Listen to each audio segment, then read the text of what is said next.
अमीर उल मोमिनीन हज़रत उमर बिन ख़त्ताब ने एक मर्तबा शदीद सर्द और तारीक रात में एक जगह आग रोशन देखी, चुनांचा वहां तशरीफ़ ले गए। साथ जलील अल क़दर सहाबी हज़रत अब्दुर्रहमान बिन औफ भी थे। हज़रत उमर ने आग के पास एक औरत को देखा जिसके 3 बच्चे ज़ारो क़तार रो रहे थे। एक बच्चा कह रहा था, अम्मी जान, इन आंसुओं पर रहम खाओ और कुछ खाने को दो।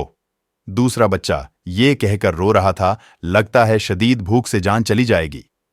तीसरा बच्चा ये कहकर रो रहा था, अम्मी जान, क्या मौत की आगोश में जाने से पहले मुझे कुछ खाने को मिल सकता है। हज़रत उमर बिन ख़त्ताब आग के पास बैठ गए और औरत से पूछा, ए अल्लाह की बंदी, तेरे उस हाल का जिम्मेदार कौन है? औरत ने जवाब दिया कि मेरी उस हालत का जिम्मेदार उमर है। हज़रत उमर ने उससे फरमाया, कोई है जिसने उमर को तुम्हारे हाल से आगाह किया हो? औरत ने जवाब दिया, हमारा हुक्मरान होकर वो हमसे गाफिल रहेगा। ये कैसा हुक्मरान है जिसको अपनी राया की कुछ खबर नहीं? ये जवाब सुनकर हज़रत उमर बिन ख़त्ताब रज़ी अल्लाह ताली अन्हु रात मुसलमानों के बैतुल माल गए और दरवाज़ा खोला। बैतुल माल का मुहाफिज चौकीदार बोला, खैर तो है अमीर अल मोमिनीन?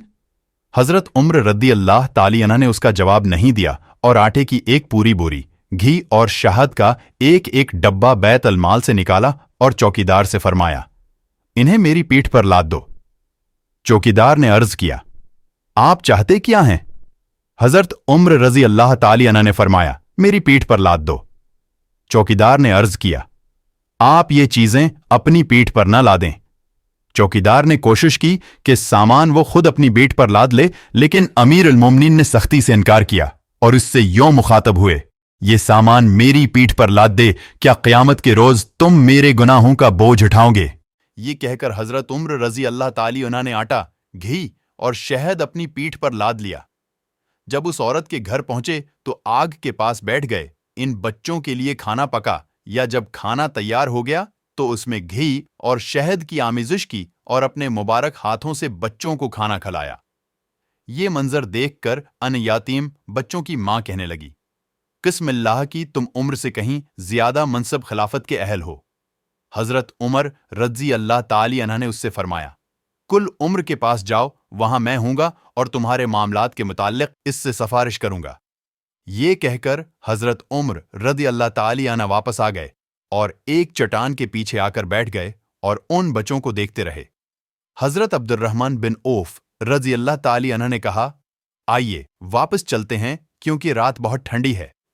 हज़रत उमर रज़ी अल्लाह ताली अन्हु ने फरमाया, अल्लाह की कसम में अपनी जगह उस वक्त तक छोड़ूंगा जब तक उन बच्चों को हंसता हुआ न देख लूं जैसे मैंने आते वक्त उन्हें रोते हुए देखा था।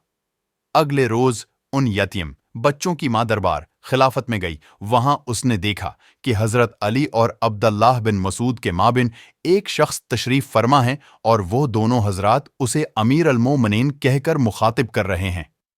और ये वही शख्स था जिसने गुज़श्ता रात उस औरत और उसके बच्चों की खिदमत में गुजारी थी, जिससे उसने कहा था, अल्लाह अल्लाह, मेरी उस हालत का जिम्मेदार उमर है।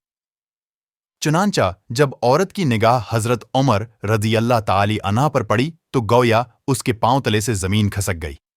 अमीर अल मोमिनीन ने औरत से फरमाया, अल्लाह की बंदी, तेरा कोई कसूर नहीं, चल बता तो अपनी शिकायत कितनी कीमत के औद फरोख्त करेगी? औरत बोली, माफ फरमाइए ऐ अमीर अल मोमिनीन।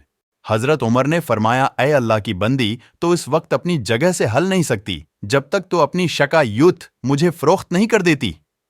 हज़रत उमर रज़ी अल्लाह ताली इन्हों ने उस बैवा खातून की शिकायत अपने माल खास से 600 दिरहम के अवज़ खरीद ली और हज़रत अली बिन अबी तालिब रज़ी अल्लाह ताली अन्हु को कागज़ कलम लाने का हुक्म दिया और ये तहरीर कलम बंद कराई।